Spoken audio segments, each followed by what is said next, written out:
Hi. Extreme Demons are hard. Wow, what a surprise. But are they actually any good? Well, that's what we are going to be looking at today, as I put the 16 most popular Extreme Demons in a bracket against one another, with only one being able to win. Which will it be? Let your guess know in the comments down below. Let's find out by starting with a very surprising matchup. Bloodbath versus Cataclysm. Ooh, I know these from when I started this channel. For me, these levels both aged very well, though I've always preferred one over the other pretty strongly. Considering that these levels are both hell-themed and part of the same series, this matchup is at least very pure. Both Cataclysm and Bloodbath have some very good-looking 1.9 parts, with some of the most infamous balancing in both levels somehow. Bloodbath with Michigan and Cataclysm with the first wave. Though when it comes to the gameplay or decoration, Extreme Explosions win over weird fetishes. This means that it will move on to the next round against the winner of the next matchup, which is Yatagarasu versus Bloodbath. This matchup is also based on the satanic pit that we call the afterlife if you throw a puppy out of a window. One is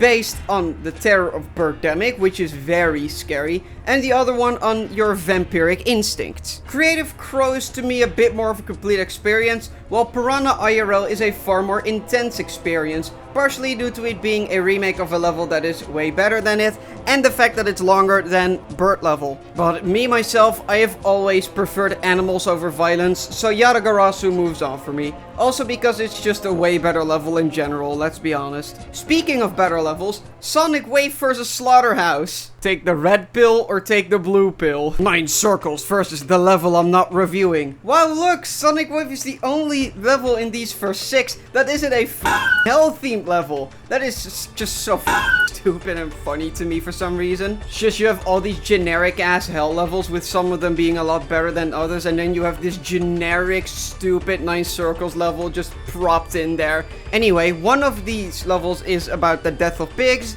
and one of them is about blue. I like blue more, but still I don't know if I can reasonably just move on Sonic Wave over Slaughterhouse, because Sonic Wave is so much lazier, even though I hate Slaughterhouse as well. Slaughterhouse does move on. I'm still not reviewing it though. Now let's move on to Phobos versus Sakupan Hell. Now we have the Moon from Mars versus Sakupan. Whatever the that means. The quality just keeps dwindling. Well, at least this time I can review both levels briefly. Phobos aged like absolute horseshit, but at least it's not another fucking hell level like Sakupan Hell. Both of these levels have some of the worst gameplay you will ever touch in your entire life. Specifically, the balancing in Sakupan Hell and the funny line in Phobos are just some of the worst things I've ever seen. Though I probably like both of these levels a bit more than the average person, I still think both are very shit. I think Phobos moves on because it's not extremely boring and not just ICDX with Wave.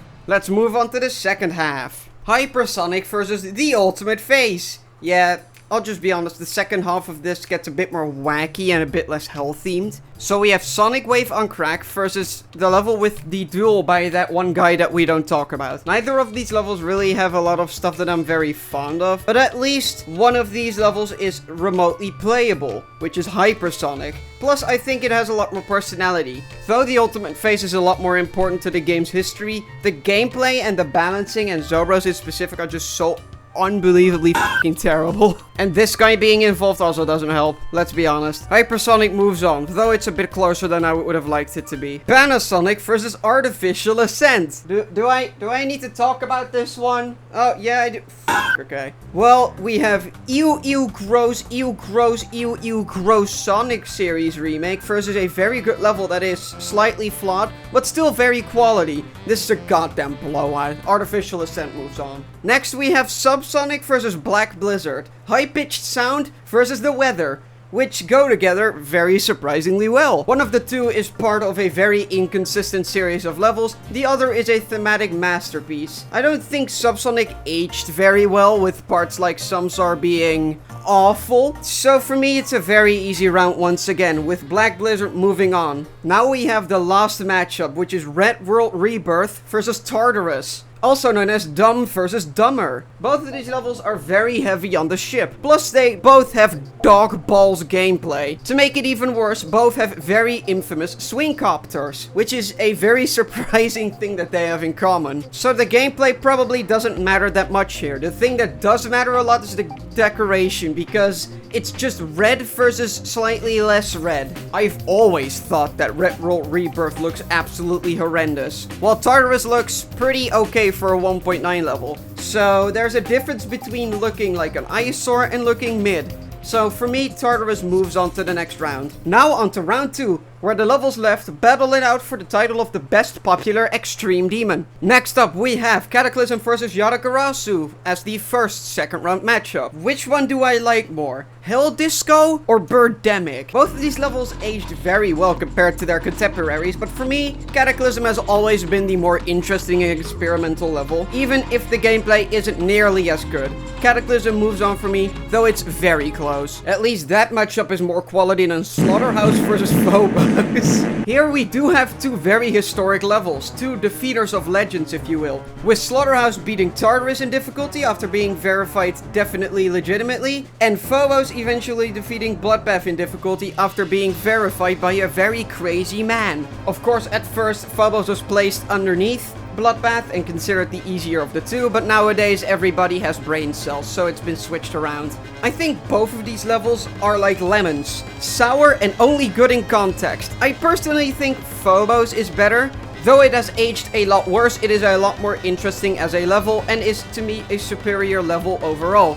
Especially in the gameplay department, it being unique is actually a savior for once. So it moves on over Slaughterhouse, which no, I am still not reviewing. Here we have the most famous 2.0 mega collabs coming up, with Hypersonic versus Artificial Ascent. This is a matchup between the worst or second worst Sonic series level and Artificial Ascent, which is a very solid mega collab. I think both of these levels have pretty bad balancing, so I won't take that into consideration. But purely on decoration, Artificial Ascent runs away with it. It moves on easily.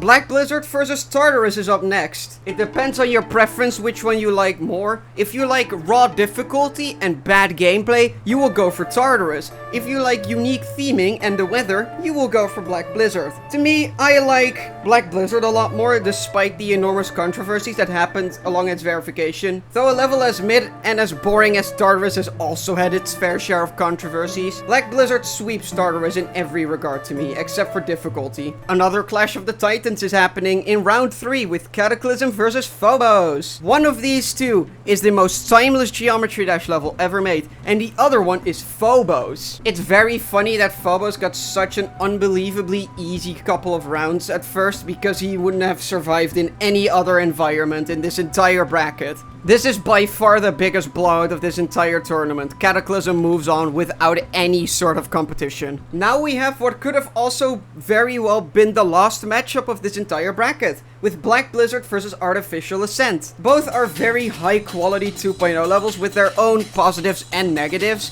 and this could go either way. Now the f*** am I kidding, it's Black Blizzard.